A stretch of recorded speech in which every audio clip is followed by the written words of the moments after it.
Bem-vindos ao 31 Minutos, programa de comunicação social da TV UEPB. E hoje trataremos de um tema da maior relevância para a sociedade moderna e, no caso, para a sociedade brasileira, que é o tema da Seguridade Social.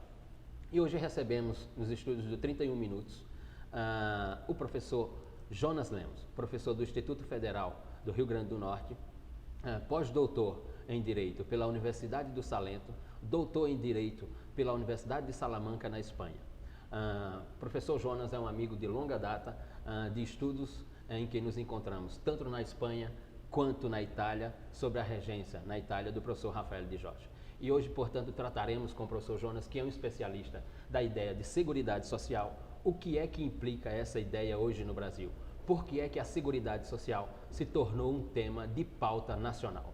Bem-vindo, professor Jonas, ao 31 Minutos, programa de comunicação social da TV UEPB. Obrigado, Luciano, obrigado pelo convite. Fico feliz e honrado de estar aqui, né? Especialmente na cidade onde eu iniciei a minha vida acadêmica, né? Aí no finalzinho da década de 90, já faz um tempinho, mas ao entrar na cidade, toda aquela recordação, né, da vida que tivemos aqui vem à tona. Professor Jonas, o que o cidadão comum, trabalhador, a dona de casa, enfim, o que o cidadão, o que nós chamamos no direito, o que o cidadão constitucional pode entender por Seguridade Social? O que é a Seguridade Social? Quem pode ser um segurado? Quem é esse sujeito? O que é essa instituição Seguridade Social? Luciano, esse tema é da maior relevância, não só para o Brasil, mas para o mundo, né? No Brasil, a Seguridade Social, ela se divide basicamente em previdência social e em saúde. Sendo que a previdência social, ela se divide em dois. Ela tem um sistema contributivo e um sistema não contributivo. Isso significa dizer que as pessoas elas podem ser beneficiárias, podem receber algum tipo de benefício da Previdência Social, se contribuírem, e podem também receber um benefício da Previdência Social se não contribuírem. Um bom exemplo disso é, por exemplo, no sistema contributivo, o sujeito que, através de um vínculo com a empresa, contribui durante um determinado período e adquire direito a uma aposentadoria. Esse sistema é um sistema contributivo. Por outro lado, você também tem um sistema não contributivo. É dizer, o sujeito, mesmo que ele não tenha contribuído para a Previdência, ele passa a ser, digamos assim, titular de um benefício, ainda que ele não tenha contribuído para a Previdência Social. Basicamente é isso. Quais os principais benefícios que esse segurado pode receber desse sistema denominado Previdência Social ou Seguridade Social, já que é dividido, como você bem se referiu? Na Previdência Social, como eu falei anteriormente, você tem o sistema contributivo e o sistema não contributivo. As pessoas que contribuem ou não contribuem para a Previdência, elas têm basicamente os mesmos direitos. Por exemplo, o sujeito que contribui, ele tem direito a uma aposentadoria por tempo de contribuição. Ele contribui durante um determinado período, né? E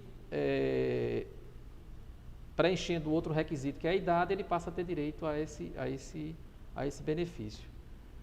Por outro lado, Luciano, existem situações em que, mesmo que o sujeito não faça aquela contribuição efetiva, ele também vai ter o mesmo benefício. Por exemplo, no sistema não contributivo, o sujeito pode se aposentar por idade. Atualmente, se for, por exemplo, um trabalhador rural, se você tiver 60 anos de idade e conseguir comprovar que, ao longo desses 60 anos, pelo menos 15 anos você trabalhou nessa atividade rural, você passa a ter direito a uma aposentadoria por idade. Mas esse cidadão também tem direito, por exemplo, a uma aposentadoria por invalidez, que o sistema contributivo também lhe dá direito. Esse cidadão que não contribui para a Previdência, por exemplo, ele pode ter, o seu dependente, por exemplo, pode ser titular de uma pensão por morte, assim como no sistema contributivo. Esse cidadão ou mesmo que não venha contribuindo, essa segurada, ela tem direito ao salário maternidade, assim como a pessoa que contribui.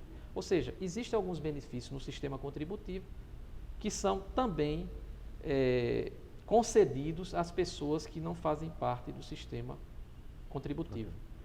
Também é verdade que há benefícios no sistema contributivo que não se concede às pessoas que fazem parte do sistema não contributivo, ok?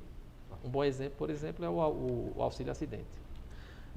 Essa questão do tempo de contribuição e da idade, ou seja, essa ideia dual de anos de contribuição e idade biológica, ela tem mudado ao longo da existência do sistema de seguridade social. Nós tivemos mudanças, ou seja, no início do século XX nós tínhamos uma metodologia, a meados do século XX tínhamos uma metodologia, ao final, e hoje, como é que se está isso? Eu posso falar de determinadas mudanças com relação a anos de contribuição e a idade biológica? Sem dúvida, sem dúvida. Essa é uma situação que vem mudando ao longo dos anos. Atualmente nós temos a fórmula 85-95. O que é isso na prática? Na prática se o segurado for mulher, ela tem que preencher 12 requisitos para pleitear a aposentadoria por tempo de contribuição. O primeiro deles é ter 55 anos de idade, não é? E 30 anos de contribuição. E se o segurado for homem, ele tem que fazer a soma 95. Isso quer dizer que ele tem que fazer 95 pontos. Isso significa dizer que ele tem que ter 60 anos de idade e 35 anos de contribuição. Obtido essa pontuação, você se afasta de um fator chamado fator previdenciário, criado em 1998 pelo governo Fernando Henrique, que basicamente representou uma forma do trabalhador não pleitear o benefício. Porque, ao pleitear o benefício, ele poderia ser prejudicado com a presença desse fator previdenciário e teria perda salarial na sua renda mensal inicial. Então, o que temos hoje é essa fórmula. Essa fórmula, Luciano, ela pode chegar atualmente, sendo homem, a 100, em 2022 vai chegar a 100, você tem que fazer 100 pontos, ou seja, você vai ter que ter, basicamente, 65 anos de idade e 35 anos de contribuição, né?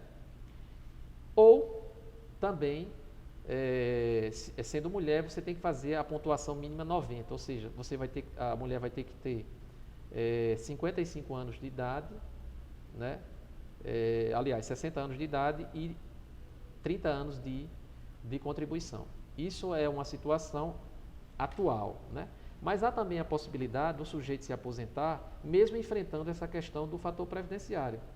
Por quê? Porque na Constituição Federal existe um dispositivo que diz que o sujeito, para ele se aposentar, basicamente ele tem que ter, sendo homem, um requisito, 35 anos de contribuição. Isso é aposentadoria por tempo de contribuição. E sendo mulher, 30 anos de contribuição. Então, por hipótese, o sujeito que começa a trabalhar aos 18 anos, né, sendo homem, com 53 anos de idade, ele pode se aposentar. A questão é que, ao se aposentar, ele vai ter perdas salariais significativas em decorrência do fator previdenciário. Mas outras mudanças, que acredito a gente vai discutir aqui, já vem se discutindo aí, o governo já vem sinalizando que pretende fazer algumas mudanças nesse cenário. Muito bem.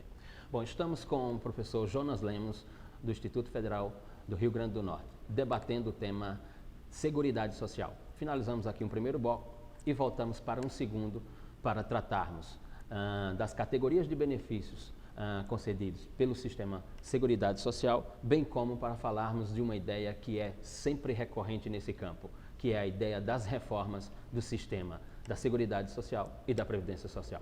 Voltamos já já.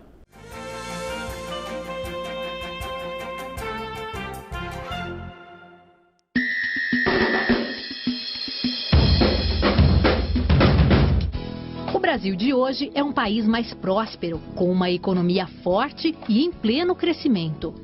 E não dá para negar que tudo isso vem da força de trabalho dos brasileiros. São assalariados, autônomos, servidores públicos, prestadores de serviço. Trabalho é o que não falta para essa gente, nem disposição.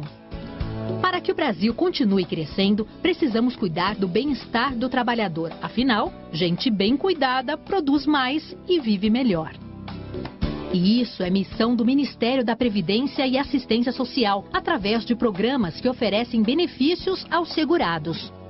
E são vários benefícios. Muitos foram criados para dar tranquilidade ao trabalhador em situações difíceis. É o caso do auxílio-doença, por exemplo.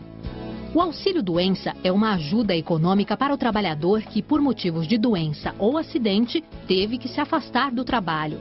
Para receber essa ajuda, ele terá que passar por perícia médica que ateste sua incapacidade e será acompanhado durante o tempo que permanecer afastado. Mas e se o trabalhador que recebe o auxílio-doença apresentar sequelas decorrentes do acidente que o afastou das atividades? Então, ele pode requerer o auxílio-acidente, que é um benefício pago até que ele se aposente. Já no caso de falecimento do segurado, os dependentes do trabalhador têm direito à pensão por morte. E se o segurado for preso, os dependentes têm direito ainda ao auxílio-reclusão. O benefício é pago durante o cumprimento da pena em regime fechado ou semiaberto. Outro recurso disponível aos segurados é o salário-família. Ele pode ser requerido desde que os seus rendimentos mensais não ultrapassem o valor de R$ 915,05 e que ele tenha filhos de até 14 anos de idade ou inválidos. Já a segurada grávida pode contar com o salário-maternidade, uma ajuda financeira com duração de até 120 dias para as mães que precisam se afastar do trabalho para ter seus bebês ou que tenham adotado uma criança. Todos esses benefícios estão disponíveis aos trabalhadores que estejam inscritos e contribuam com o INSS. É o Brasil cuidando dos brasileiros.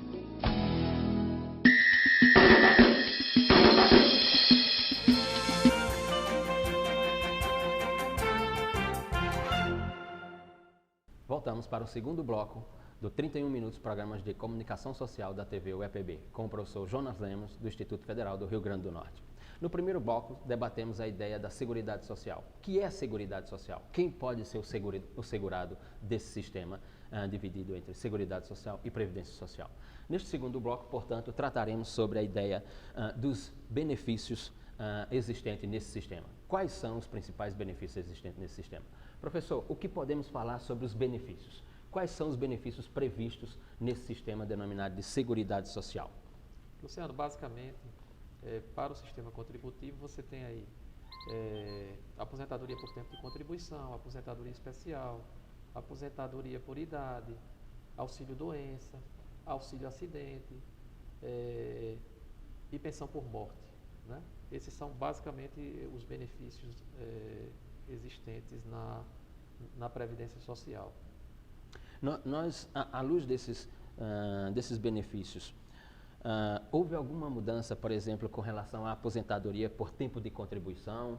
A aposentadoria por tempo de contribuição é um benefício? É um benefício. É um benefício. Houve mudança recente ou estamos à luz de um sistema que já vem se prolongando há um bom tempo?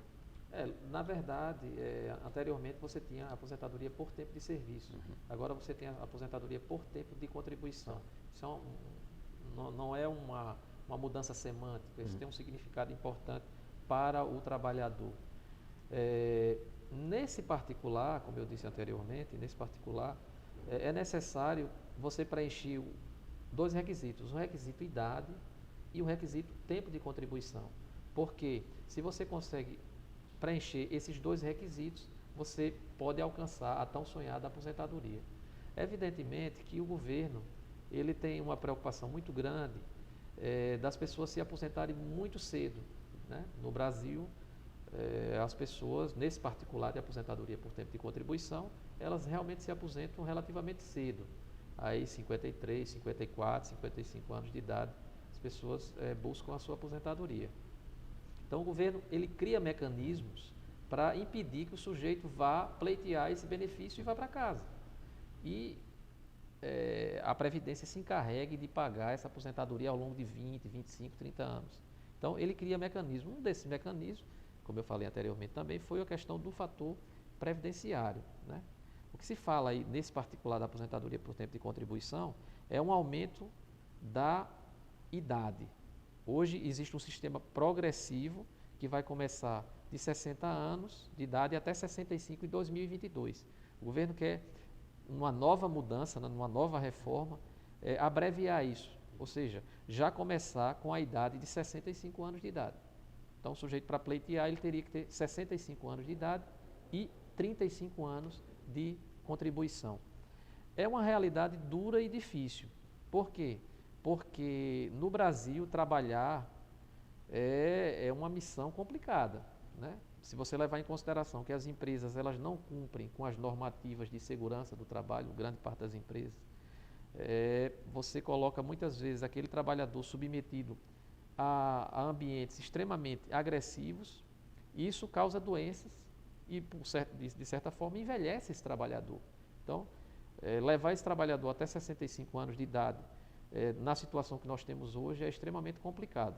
Mas isso, pelo que eu estou vendo, né, o governo vai trabalhar com essa perspectiva, com certeza. Nesse sistema contributivo, e você se referia que no Brasil se aposenta relativamente cedo, isto tem implicações diretas para o sistema Seguridade Social, certo?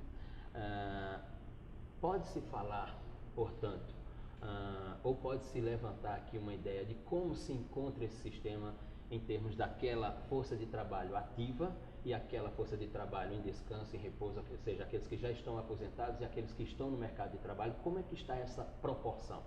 Olha, Luciano, o governo vende uma imagem para a população, né, que é reproduzida pelos meios de comunicação, que na minha concepção e na concepção dos estudiosos da Previdência é uma meia-verdade. Por quê? Porque a Previdência ela tem um sistema contributivo e um sistema não contributivo. O sistema contributivo ele é superavitário. Basta você imaginar que você tem 32 milhões de pessoas com carteira assinada, contribuindo todo mês para a Previdência, e isso cria um montante significativo ao longo dos anos. Por outro lado, o governo, ao longo dos anos, ele foi implantando e implementando benefícios que fazem parte do sistema não contributivo. Um bom exemplo, por exemplo, é o benefício chamado LOAS, que é Lei Orgânica de Assistência Social. Esse benefício é dado para as pessoas que têm uma determinada idade e que são inválidos e que vivem em estado de miserabilidade, ou seja, anteriormente era 1/4 da renda do salário mínimo. Então, essas pessoas vão à Previdência, Luciano, preenchendo esses requisitos que eu falei, e obtêm um benefício, né, a partir daquela data, de um salário mínimo. Observe, esse sujeito, essa pessoa, não contribui um único dia para a Previdência. Então, quem paga essa conta? Quem paga a conta é o sistema contributivo, né? Por outro lado, você tem, por exemplo, no particular de sistema não contributivo, um pescador. Um pescador, né? Se ele for homem, se ele tem 60 anos de idade, okay? Se ele conseguir comprovar junto à Previdência que ele trabalhou 15 anos como pescador, ele passa a ser beneficiário da aposentadoria por idade. Essa aposentadoria por idade, né, imagine que o sujeito vai viver mais 20 anos, né, até 80 anos de idade. Ele vai ficar recebendo da Previdência, na qual ele jamais contribuiu um único dia. Então, o que o governo vende é uma meia-verdade, né? Porque a Previdência Social contributiva ela é superavitária. A Previdência Social não contributiva, essa sim tem uma grande dificuldade. E o governo não enfrenta de maneira efetiva isso, ou seja, ele não pensa em fontes de custeio específica para essa finalidade e vende a imagem de que a Previdência está em dificuldade. Um dado interessante, que é relevante falar aqui, é que a Previdência, Luciano, ela tem fontes de custeio. Então, o COFINS, a contribuição social sobre o líquido sobre o lucro líquido das empresas, a renda oriunda de concurso de prognóstico, por exemplo, como a loteria. Todos esses sistemas contribuem para a Previdência Social. Some-se a isso o fato de que você tem uma legião de trabalhadores contribuindo efetivamente. Então, é uma meia-verdade. O sistema contributivo da Previdência ele é superavitário. Agora, quando você faz mais com menos, aí realmente cria uma certa dificuldade. Muito bem.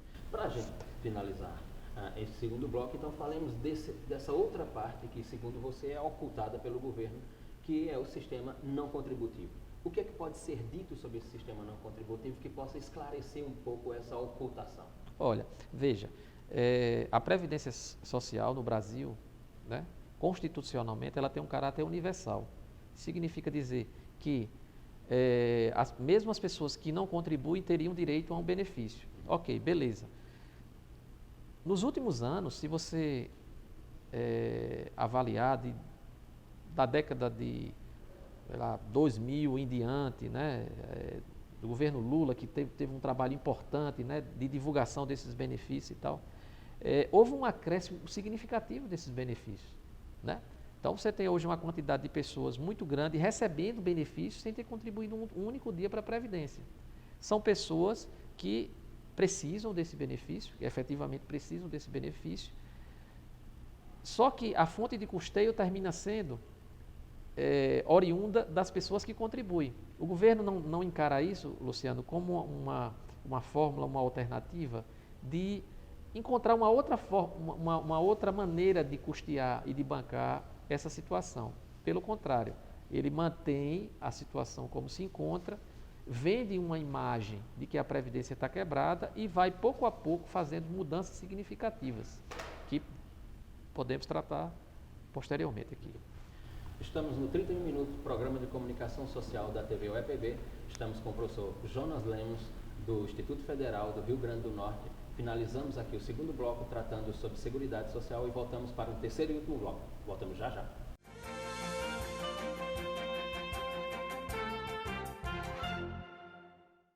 Mudanças na Previdência. As pessoas estão vivendo mais tempo e assim recebendo a Previdência por um período maior. Atualmente, há mais de 9 trabalhadores contribuindo para cada aposentadoria. Em 2030, serão 5 na ativa para cada aposentado. Em 2050, 3. Em 2060, 2,3. Para garantir uma previdência social sustentável e contas equilibradas para o futuro, ocorreram mudanças nas regras para se aposentar. Até dezembro de 2016, mulheres poderão se aposentar quando o tempo de contribuição do INSS somado à idade for igual a 85. Para homens, este valor é 95. A partir de janeiro de 2017, esses critérios serão elevados gradualmente até chegarem a 90 para as mulheres e 100 para os homens. A Previdência Social não é uma questão de governo, mas do Estado brasileiro. A informação de que você precisa. NBR, a TV do Governo Federal.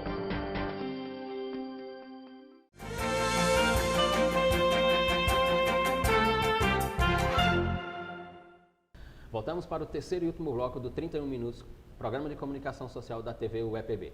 Estamos com o professor Jonas Lemos, do IFRN, do Instituto Federal do Rio Grande do Norte, debatendo Seguridade Social. No primeiro bloco falamos sobre o que é Seguridade Social e quem pode ser o segurado da Seguridade Social, de um sistema dividido entre Seguridade Social e Previdência Social. No segundo bloco, debatemos a ideia dos principais benefícios desse sistema denominado Seguridade Social, e dentro dele o professor Jonas Lemos se referiu a um outro sistema que, segundo ele, o governo constrói uma meia-verdade, ocultando assim um sistema denominado sistema não contributivo, já que o sistema é dividido entre sistema contributivo e não contributivo. E, portanto, tratamos desse sistema não contributivo e a sua ocultação. Nesse terceiro e último bloco, trataremos, portanto, sobre o que o sistema de comunicação social tem falado ou tem denominado de crise da Seguridade Social. Existe uma crise da Seguridade Social no Brasil? Pode-se falar de uma crise da Seguridade Social no Brasil, já que se fala tanto da reforma do sistema de Seguridade Social e da Previdência Social.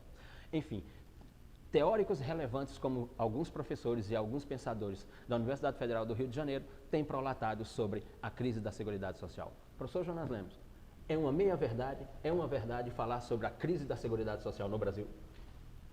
Olha, os dados que se tem hoje, né, das pessoas que se debruçam sobre esse estudo da Previdência Social, comprova de forma inequívoca que se trata de uma meia-verdade. Né? Meia-verdade justamente porque o governo não enfrenta essa situação de dizer que boa parte dos benefícios da Previdência, do sistema não contributivo, ou todos desse lote aí, são bancados pelo sistema contributivo. Então a conta não tem como fechar. Né? Luciano, até 2015, o superávit da Previdência, né, mesmo você abatendo essa conta que existe com o sistema não contributivo, era em torno de 50 bilhões de reais. Então, não existe crise. Né? O que existe é uma vontade muito grande do governo em fazer transformações nos benefícios. Uma coisa que chama muita atenção nesse particular é aquele benefício que eu te falei do LOAS. Né? Imagina que o nosso país é um país extremamente injusto do ponto de vista social. Né? Existem diferenças abissais. Né? Você tem um sujeito muito rico, né? Uma minoria privilegiada, e um exército, né, de pessoas completamente desfavorecidas. Né? Então, esse benefício ele é necessário, ele é importante, ele é fundamental, ele é imprescindível para a sobrevivência dessas pessoas, que é uma legião de pessoas que vivem no completo abandono, digamos assim. O que é que o governo está pensando? Ele disse, não, tudo bem, nós vamos manter esse benefício, só que ele vai ser desatrelado do salário mínimo. Hoje já existe um benefício assim, que é o auxílio acidente. E nós vamos começar a conceder ele a metade do salário mínimo. Então, se o sujeito, essa reforma, se ela conseguir ser implantada, o sujeito, quando for requerer o benefício LOAS, ele vai receber o benefício, metade do salário mínimo desatrelado do salário. Isso significa dizer que ao longo dos anos, à medida que o salário mínimo for aumentando, esse sujeito vai mantendo o seu estado de miserabilidade. É uma coisa realmente estranha, não é? Num estado extremamente injusto como o brasileiro, se pensa nesse tipo de situação.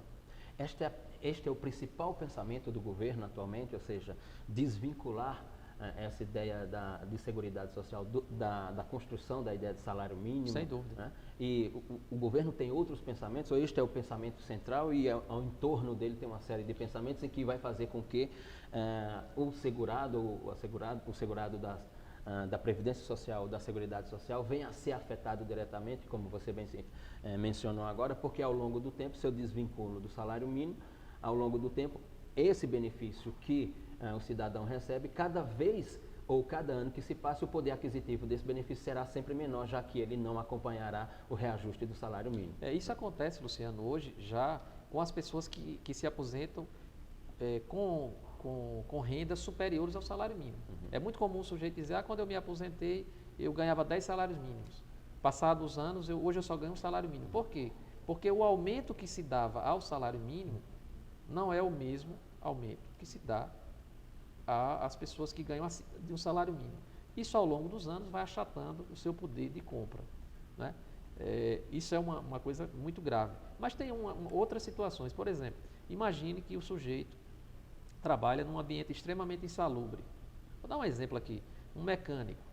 Né? O mecânico, ele lidar com substâncias químicas extremamente insalubres.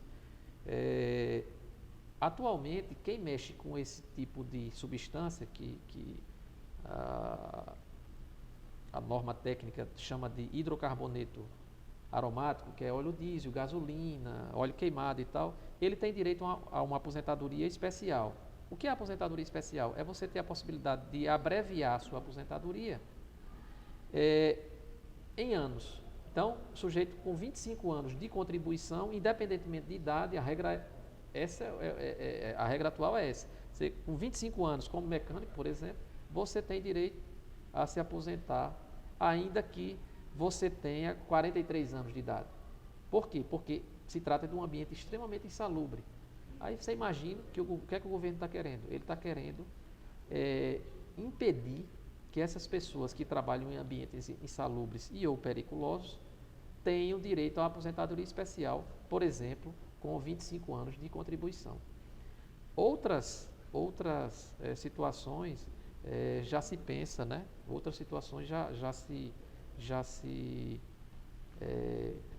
comenta. Por exemplo, na aposentadoria por idade, seja ela urbana e rural, basta só que você tenha um requisito idade. Se for urbano, 65 anos de idade, 15 anos de contribuição, eu tenho aposentadoria por idade. O governo quer aumentar esse lapso temporal, ele quer aumentar com 20 anos, né?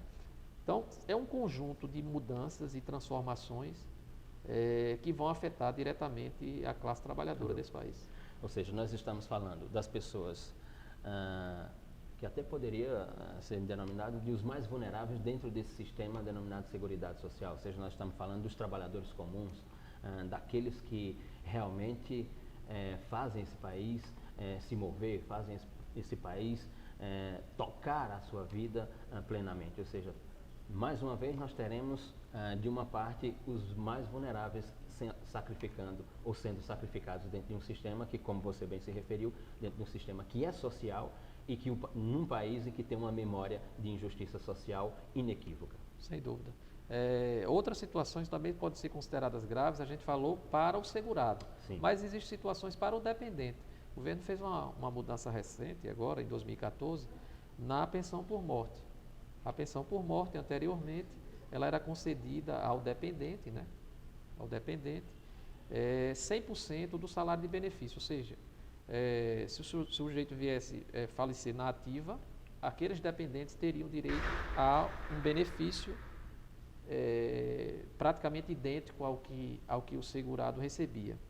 Pois bem, o governo não só muda, né, a questão dos valores, Luciano, como com relação à questão dos requisitos para você obter aquele benefício.